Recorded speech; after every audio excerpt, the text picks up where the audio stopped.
तेरी कामयाबी पर तारीफ और तेरी नाकामयाबी पर ताना होगा, कि तेरी कामयाबी पर तारीफ और तेरी नाकामयाबी पर ताना होगा, और तेरे दुख में कुछ लोग पर तेरी सफलता में जमाना होगा, पर तेरी सफलता में जमाना होगा। तो हेलो एवरीवन, हेलो दोस्तों, देश के समस्त छात्र छात्राओं को नमस्कार, मेरा प्यार भरा प्रणाम। उम्मीद करता हूं आप सब बहुत बढ़िया होंगे, एकदम खुश होंगे, मस्त होंगे, एकदम स्वस्थ होंगे, अपनी पढ़ाई करने में व्यस्त होंगे। आपसे ही बातें कर रहा हूं मैं, सुन रहा है ना तू? हाँ, आपसे ही बातें कर रहा हूं। जो आप देख रहे हो, रोजाना क्लास अटेंड कर रहे हो या नहीं अटेंड कर रहे हो, क्या कुछ चल रहा है जीवन के अंदर, जरूर बताओ मेरे को कमेंट करके, ठीक है? पढ़ाई हो रही है, नहीं हो रही है? और मैं दीपक आप सभी का डीप लर्निंग पॉइंट के इस ऑफिशियल यूट्यूब चैनल पर तहे दिल से वेलकम करता हूं। पूरे उत्साह और उमंग के साथ आप सभी के साथ फिर से हाजिर हूं एक नई वीडियो लेकर। बहुत इंपॉर्टेंट क्लास आज आपकी रहने वाली है ये, जिसका आपको बड़ी बेसब्री से इंतजार था कि सर नदियां पढ़ा दो, स्टार्टिंग से नदियां पढ़ा दो, रिवर्स करा दो सर हमारी। तो वो क्लास आज आपके लिए मैं लेकर आया हूं। भारत की नदियों के बारे में बातें करेंगे, क्या कुछ कहानी है और कितना पढ़ना है आपने इन रिवर्स के बारे में, नदियों के बारे में, कि आपका नदियों से कोई भी क्वेश्चन एग्जाम में रहे ना। भाई नदियों से आजकल काफी डिटेल में क्वेश्चन पूछ रहा है, नदियां पूछ रहा है, उन पे अपने डैम भी पूछ रहा है, उन नदियों की सहायक नदियां पूछ रहा है, उन नदियों की वितरिका नदी पूछ रहा है, यानी कि मेन रिवर्स तो पूछ ही रहा है, जो उसमें आके मिल रही है उसको बोल रहे हैं ट्रिब्यूटरी रिवर, तो वो पूछ रहा है, और जो उससे अलग हो रही है उसको बोलते हैं डिस्ट्रीब्यूटरी रिवर, वो पूछ रहा है। तो मैं आपको बताऊंगा कि आपको कितना क्या पढ़ना है रिवर्स में, कि आपका कोई भी नदियों से क्वेश्चन ना रहे। सारी चीजें पढ़ेंगे डिटेल में बहुत अच्छे से। बस आपको मेरी एक बात माननी है, आपने जो भी वीडियो देखनी है वो लिख लेनी है, नोट डाउन करते चलो, बस एक एक वीडियो को, एक एक क्लास को। बहुत बहुत इंपॉर्टेंट रहने वाली है ये, एक एक दिन की मेहनत ही आपका नाम लेकर आएगी रिजल्ट की पीडीएफ में।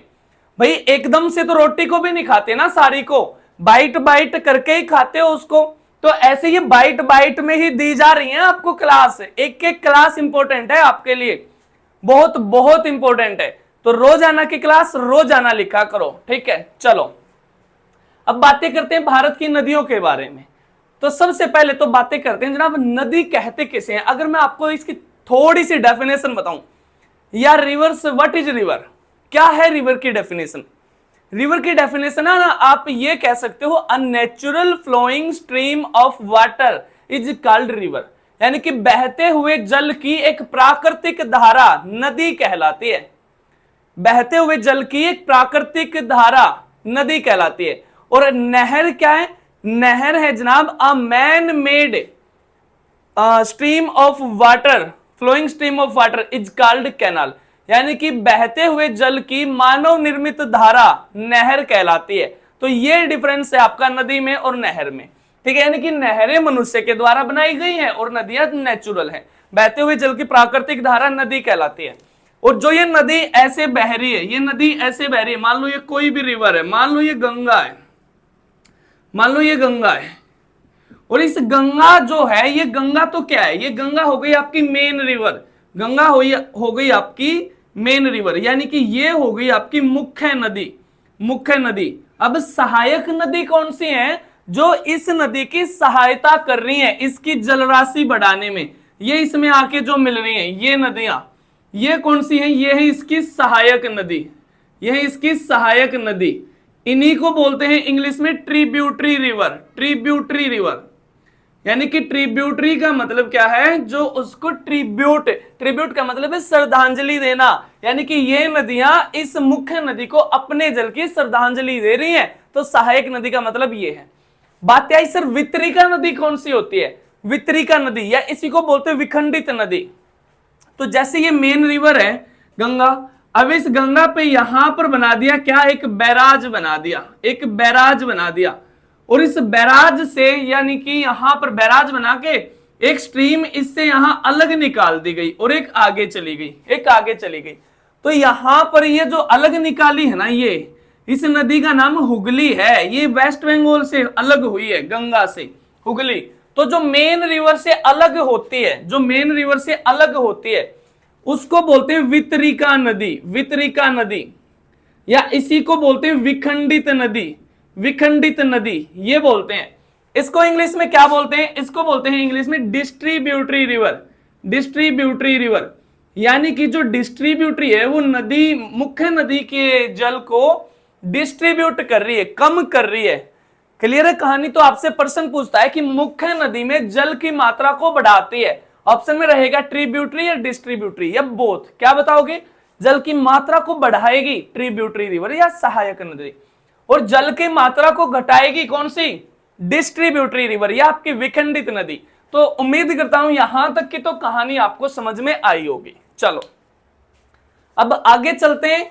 अच्छा, ये जो नदी है मान लो रिवर है, बेसिन क्या है वो भी सुन लो भाई। ये नदी इसमें और आके मिल गई, और आके मिल गई, तो ये सारा क्या है? ये इस नदी का बेसिन है। यानी कि उस नदी के आसपास का जो काफी फर्टाइल एरिया होता है, उसका जो, उसको बोलते हैं इसको हिंदी में नदी द्रोणी। इसके आसपास का जो क्षेत्र है, जो इसका पार्ट है, जो ये नदियां इसमें आके मिल रही है, इसको बोलते हैं बेसिन। तो यहां तक की कहानी आपको समझ में आई होगी। चलो अब आगे चलते हैं, तो नोट करते चलो बस साथ के साथ, ठीक है? और बताया करो मेरे को सर क्लास समझ में आ रही है नहीं आ रही है, जो भी डाउट है जरूर बताया करो, ठीक है? मतलब मेरे को ऐसा फील आना चाहिए कि मैं आपको ऑफलाइन पढ़ा रहा हूं, आप मेरे सामने बैठे हो, ऐसी फील मेरे को आनी चाहिए, ठीक है? चलो अब भारत के मैप के अकॉर्डिंग स्टडी करेंगे हम भारत की रिवर्स को। देखो मैंने आपको बताया था पहली क्लास में कि हम पूरी ज्योग्राफी को मैप से कवर करेंगे। नोट अ सिंगल टॉपिक ऐसा नहीं होगा जो आपको रटवाया जाएगा, ऐसे ही जो लिखवाया जाएगा, क्योंकि ज्योग्राफी को जनाब मैप से ही पढ़ा जाता है। तो पूरी ज्योग्राफी मानचित्र से पढ़ेंगे। जितनी भी क्लास आपके पास आई है सारी मैप से ही मैंने पढ़ाई है। और यकीन मानिए मेरा, अगर आप बगैर मैप के पढ़ रहे हो ना ज्योग्राफी की, तो आप ज्योग्राफी को तो आप अंधेरे में तैयारी कर रहे हो, क्योंकि बगैर मानचित्र के भूगोल अधूरी रहती है, ठीक है? आ जाओ, तो सबसे पहले भारत का मैप बना लेते हैं। जैसी तैसी मेरी ड्राइंग है, आप समझ जाना। ये है अपना प्यारा भारत, और जैसी आपको बनानी आती है आप बना लीजिए, जैसा मैंने बनाना आता है मैं बना लेता हूं।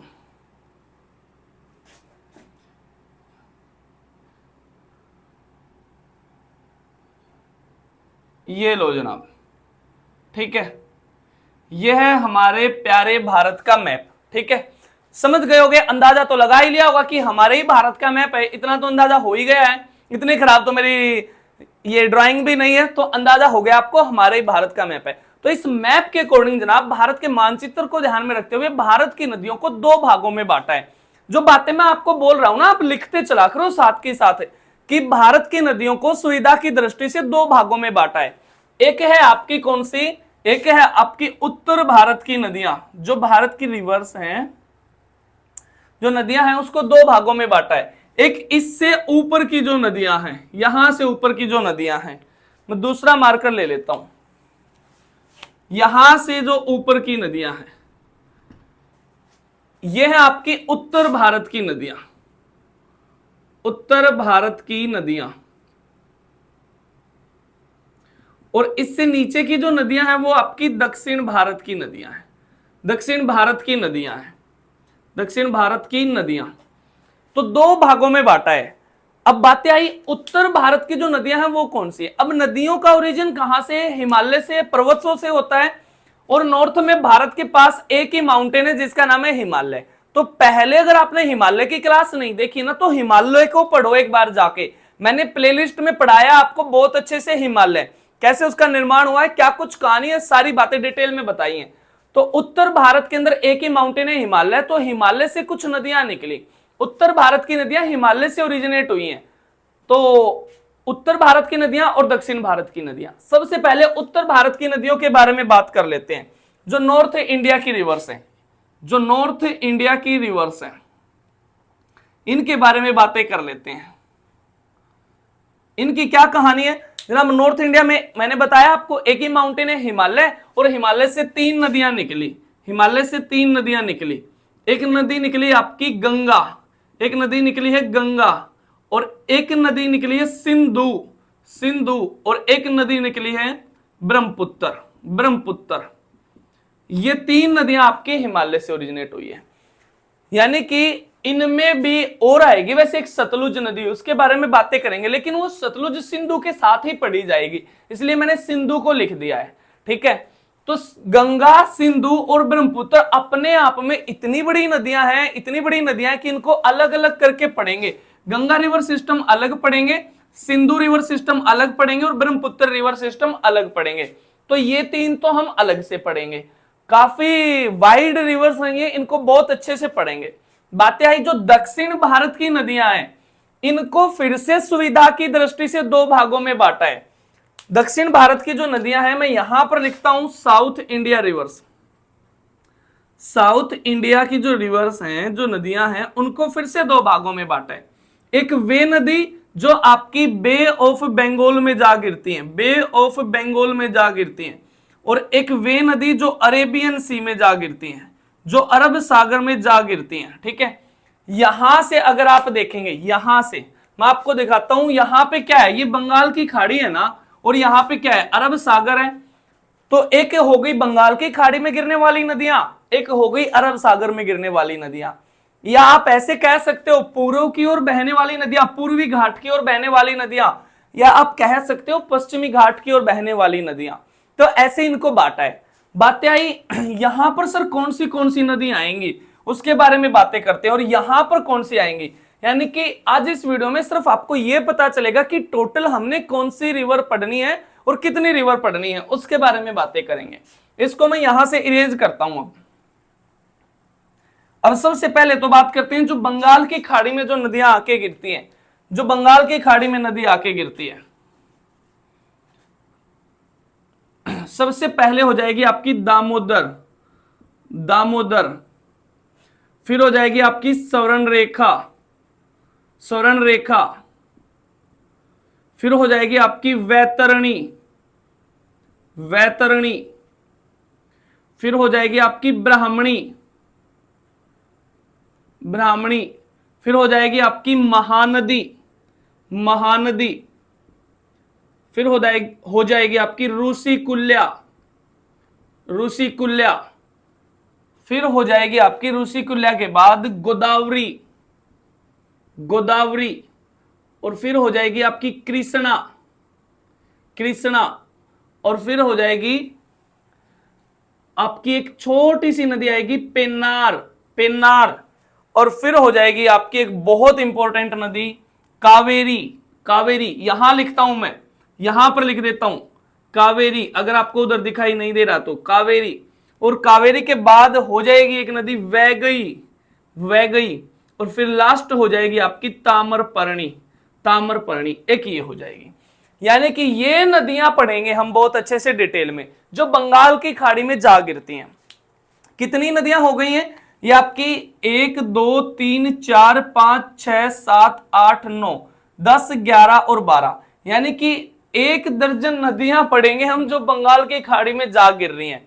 बहुत अच्छे से इनके बारे में अध्ययन करेंगे। बातें आई जो अरब सागर में आके गिर रही हैं, वे कौन सी हैं, तो वे भी मैं यहां पर लिख देता हूं, जो अरब सागर में आके गिर रही हैं। यहां पर सबसे पहले हो जाएगी आपकी लूनी, लूनी, फिर हो जाएगी साबरमती, साबरमती, फिर हो जाएगी माही, और फिर हो जाएगी नर्मदा, और इसके बाद आएगी तापी, तापी, फिर हो जाएगी मांडवी, मांडवी, और फिर हो जाएगी जुआरी, और फिर हो जाएगी शरावती। यहां पर लिख देता हूं, बाकी जो बची हैं यहां लिख देता हूं शरावती, और फिर हो जाएगी गंगावेली, गंगावेली, और इसके बाद आएगी आपकी भरत पूजा, भरत पूजा,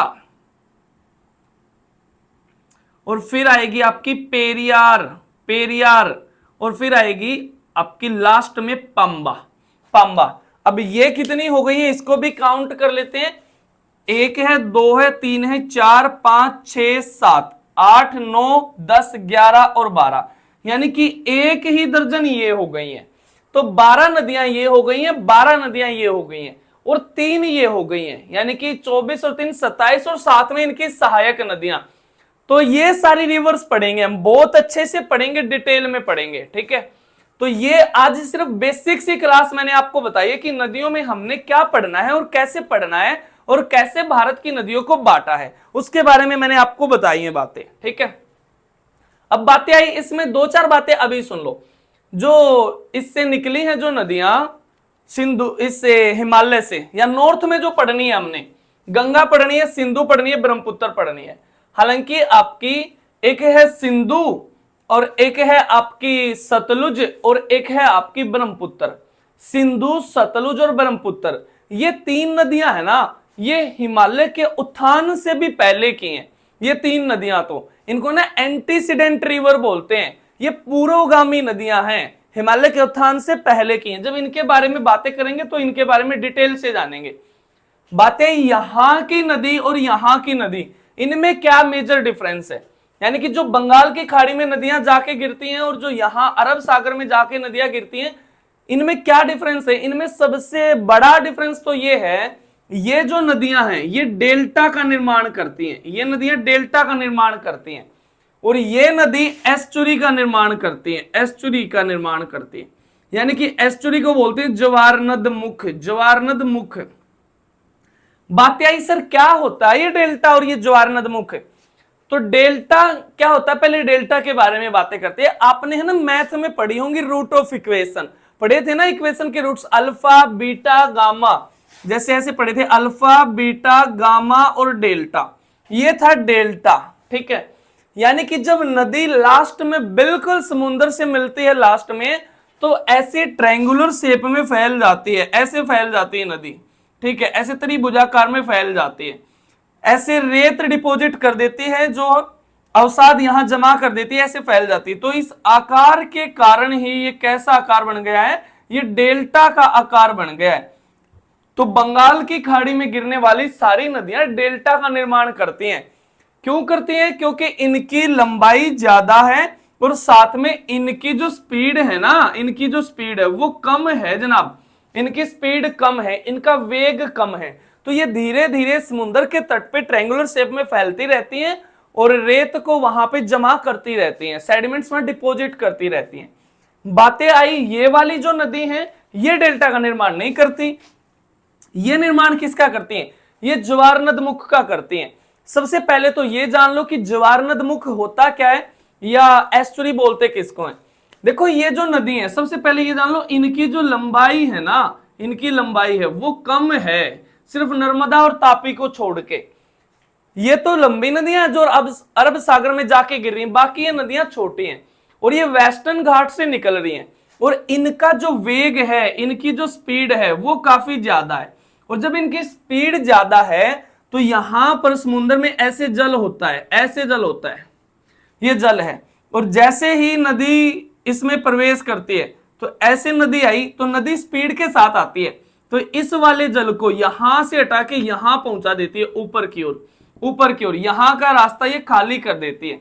तो जब ये जल ऊपर उठता है इसी को क्या बोलते हैं, ज्वार बोलते हैं। देखो जब समुद्र का जो जल है उसका स्तर है औसत स्तर से काफी ऊपर उठ जाता है, उसको ज्वार बोलते हैं। और जो समुद्र के जल का स्तर औसत स्तर से काफी नीचे चला जाता है उसको भाटा बोलते हैं। तो बातें आई यहां पर, देखो नाम से ही क्लियर है, ज्वार नद मुख, यानी कि नदी के मुख पर ज्वार जैसी स्थिति है, नदी के मुख पर ज्वार जैसी स्थिति है। तो इसीलिए ये सारी नदियां एस्चुरी या ज्वार नद मुख का निर्माण करती हैं। क्यों, क्योंकि इनका वेग ज्यादा है, एकदम से जाके गिरती हैं समुद्र के जल में और उस जल को पीछे की ओर धकेलती हैं, जिससे ये जल यहाँ पे ऊपर उठता है, तो ज्वारीय स्थिति यहां पर बनती है। तो ये सारी नदी एस्चुरी का या आपका ज्वारनद मुख का निर्माण करती हैं और ये डेल्टा का। क्वेश्चन कैसे पूछेगा, क्वेश्चन पूछेगा कि 3 यहां से दे देगा और 1 यहां से पूछेगा, निम्नलिखित में से कौन सी नदी डेल्टा का निर्माण करती है, तो महानदी होगा, बता दोगे। या 3 यहां से दे देगा, 1 यहां से पूछेगा कौन सी नदी एस्चुरी का निर्माण करती है या डेल्टा का निर्माण नहीं करती है, ऐसे क्वेश्चन आपसे पूछेगा। तो ये थी आपकी नदियां। अच्छा और भी बातें आपसे पूछ ले, जो उत्तर भारत की नदियां हैं और जो दक्षिण भारत की नदियां हैं उनमें क्या डिफरेंस है। जो उत्तर भारत की नदियां हैं ना, ये युवा नदियां हैं, यानी कि जो उत्तर भारत की नदियां हैं वो बड़ी तेज गति के साथ बह रही हैं, और जो दक्षिण भारत की नदियां ये प्राचीन नदियां हैं, यानी कि ये इनसे पुरानी हैं। मैंने आपको बताया था ना, हिमालय पर्वत दुनिया का सबसे नया पर्वत है, अभी बना है मात्र 2.5 से 3 करोड़ साल पहले। अगर आपने हिमालय की क्लास देखी है तो उसमें पढ़ा होगा आपने। तो ये जो नदियां ये अपनी युवावस्था में हैं और ये अपनी बिल्कुल लास्ट वाली कंडीशन में हैं। ये वाली काफी प्राचीन नदियां हैं, ठीक है, काफी पुरानी नदियां हैं। तो ये मेन डिफरेंस है आपका उत्तर भारत की नदियों में और दक्षिण भारत की नदियों में। और कैसे फिर दक्षिण की नदियों को बांटा है वो भी मैंने आपको बताया है। तो इस वीडियो में बस इतनी ही बातें रखनी है। एक बेसिक सी जानकारी आपको मिल गई है कि नदियों को कैसे पढ़ेंगे, रिवर्स के बारे में कैसे हम लिखेंगे। तो ये बेसिक सी जानकारी आज मैंने आपको देनी थी। फिर से स्टार्ट करते हैं, हम गंगा से पढ़ेंगे, जो हमारी काफी होली रिवर भी मानी गई है और भारत की नेशनल रिवर भी मानी गई है गंगा, ठीक है। कमेंट करके बताएंगे गंगा को कब बनाया गया था नेशनल रिवर, ये जरूर बताएंगे आप। ये आज आपका क्वेश्चन रहेगा, और जो भी क्वेश्चन आपसे पूछता हूं कमेंट बॉक्स में उसके जवाब जरूर दिया करो, जरूर बताया करो मेरे को उसके जवाब, ठीक है। तो ये थी जनाब आज की वीडियो। इस वीडियो में बस इतनी ही बातें रखते हैं, मिलता हूं फिर आपसे अगली वीडियो में। तब तक के लिए खुश रहो, मस्त रहो, स्वस्थ रहो एकदम। चिंता किसी बात की करनी नहीं है, जिसकी मस्ती जिंदा है उसकी हस्ती जिंदा है, अदरवाइज वो इंसान इस दुनिया में जबरदस्ती जिंदा है। तो बड़े मस्त रह के पढ़ाई किया करो, ठीक है। बर्डन मान के पढ़ाई करोगे तो ये पढ़ाई दूर जाती जाएगी, ठीक है। अगर खुश खुश रह के इसको बहुत अच्छे से पढ़ाई को मैनेज करके पढ़ोगे तो बहुत नजदीक आएगी आपके पास। 24 घंटे होते हैं जनाब हर एक व्यक्ति के पास, वो आपके ऊपर है कि आप उसका यूटिलाइजेशन कैसे कर रहे हैं, आप उसको कैसे यूज कर रहे हैं, ठीक है। मेरा मानना इतना है कि 24 घंटे में से 8 घंटे पढ़ाई कर लो बहुत अच्छे से, 8 घंटे आप सो लो, क्योंकि अच्छे स्वास्थ्य के लिए अच्छी नींद की भी आवश्यकता है। और 8 घंटे आप कुछ भी कर लो, आप खेल लो, कूद लो, बकवास कर लो, गप्पे मार लो, अपने परिवार को समय दे लो, अपने मित्रों को समय दे लो, उसको बांट के भी 8 घंटे को। 2 घंटे आप परिवार के साथ बिता रहे हैं, 2 घंटे आप किसी और काम में बिता रहे हैं, 2 घंटे आप अपने मित्रों में हैं, 2 घंटे आप मूवी देख रहे हैं, कैसे भी। लेकिन जो 8 घंटे मैंने आपको बताए हैं ना पढ़ाई के, ये 8 घंटे आपके प्योर होने चाहिए जनाब, इसमें प्योरिटी होनी चाहिए, ठीक है। बिल्कुल प्योर पढ़ाई होनी चाहिए ये 8 घंटे की, उसमें मिलावट ना हो, थोड़ी सी भी इंस्टाग्राम की, थोड़ी सी भी मिलावट ना हो उसमें व्हाट्सएप की, कि आप पढ़ भी रहे हो और आप इंस्टा पर रील भी देख रहे हो। रील आप हर एक देख रहे हो 40 सेकंड की, और रियल में आप नहीं पढ़ रहे हो। यानी कि पता नहीं कैसा दौर आ गया है कि हमारे जीवन की ये 40 सेकंड तो इंपॉर्टेंट है, लेकिन ये 20, 22, 25 मिनट की कोई वीडियो इंपॉर्टेंट नहीं है। रील हर एक देखते हैं और रियल में कुछ है नहीं। तो इसीलिए खूब मेहनत किया करो, खूब पढ़ाई किया करो। ये जो सोशल मीडिया है ना, ये हमारे जीवन को जहां जागरूक कर रहा है, जागरूकता फैला रहा है, ये कहीं ना कहीं हमारे जीवन को स्पॉइल भी करता जा रहा है। अगर आपको इस बात का अंदाजा नहीं है तो समझ में आई है कहानी। तो चलिए मिलता हूं फिर आपसे अगली क्लास में, ठीक है। और खूब मेहनत करो। लास्ट में वही बात है कि समुद्र को भी अपने ऊपर बड़ा गुमान था, कि समुद्र को भी अपने ऊपर बड़ा गुमान था, और हमने भी किश्ती उधर ही मोड़ी जहां तूफान था, हमने भी किश्ती वहीं मोड़ी जहां तूफान था। तो चलिए मिलता हूं फिर आपसे अगले वीडियो में, तब तक के लिए खुश रहो, मस्त रहो, स्वस्थ रहो, अपना ख्याल रखो, अपने घर वालों का ख्याल रखो। जय हिंद, जय भारत, वंदे मातरम।